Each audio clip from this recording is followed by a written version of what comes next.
Our hearts and prayers are with the families of the Jewish community in Manchester, in England, who are mourning the loss of 2 lives and the serious injuries of 4 others in this heinous act of anti-Semitism. We all saw it in the news. And what makes this crime especially horrifying is that it did not only happen on Yom Kippur, the most solemn day on the Jewish calendar, but also it was meant to cause even greater tragedy. The synagogue was completely full, and the attacker aimed to enter and cause even more destruction. During the interview, the synagogue's rabbi explained that, a typical service usually draws about 30 to 40 people. There were 300 people in attendance on Yom Kippur. Acts like these continue to indicate a rise of anti-Semitism worldwide, for as it is written in the book of Proverbs, evil is never satisfied. It always seeks more and more. To understand the concerning rise of anti-Semitism in Europe, for instance, consider this. According to a report in the Times of Israel, on September 30th, 2025, a nationwide poll in Italy found that 15% of respondents believe attacks on Jewish people are justifiable. In addition, 18% approve of anti-Semitic graffiti in public spaces, and shockingly, listen to this one, 20% thought it is acceptable to attack pro-Israeli professors or for businesses to refuse service to Israeli customers. There's a marked growth in the severity of this hatred called anti-Semitism, but really, this is not just an attack on Jews. It is not. It is an assault on our Western society and on the biblical value we stand on. One more time. Anti-Semitism is like the canary in the coal mine. When the canary falls, it signals that something deadly is spreading through the air. Today, that canary is being suppressed, while many watch with indifference. But the reason the canary collapses is because it detects the invisible poison, the threat that could destroy us all if ignored.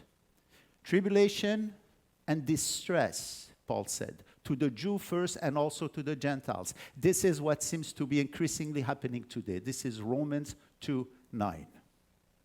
Wherever we look, that is, the shofar of warning is sounding louder. Now, we have also observed the latest peace plan proposed by the President of the United States to offer last week. Remarkably, by the way, reports indicate that Hamas has shown signs of agreement, prompting President Trump to call on Israel to halt its offensive in Gaza. This morning, Israeli media reported that the IDF has now shifted to a strictly defensive posture and look forward to the hostages to be released in a few days. I want to tell you this is great news. And this is answers to persistent and to many prayers.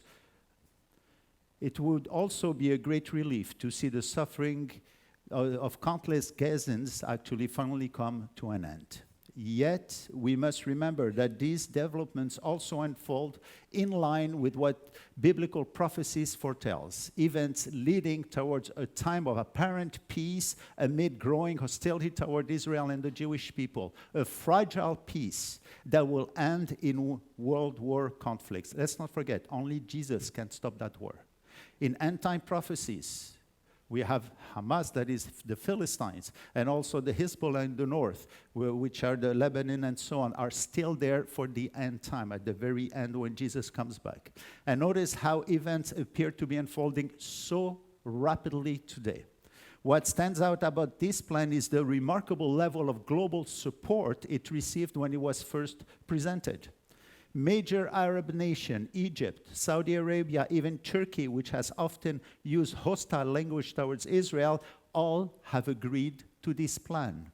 Alongside them, the European Union has also signaled their approval. In short, the whole world seems to be in agreement with this plan. But what must have triggered this swift consensus? For this peace plan is not that different, by the way, from the one given 5 years ago or by the previous US administration. What is there? There are several noteworthy elements in this 20-point peace plan. For example, Article 13, listen to what it says.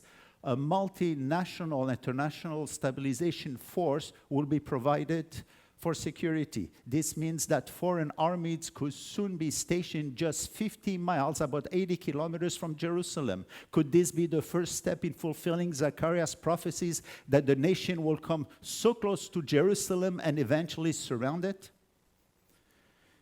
Then Article 17 states that interfaith dialogue and coexistence initiatives will be promoted to foster peace and cooperation. Might this pave the way for the acceptance of the Muslim to build the third temple on the Temple Mount?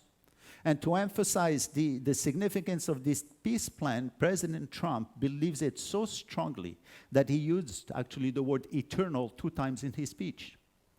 First, he discussed eternal peace in the Middle East while describing his vision. Second, toward the end, he also said, this is for eternity, this is forever.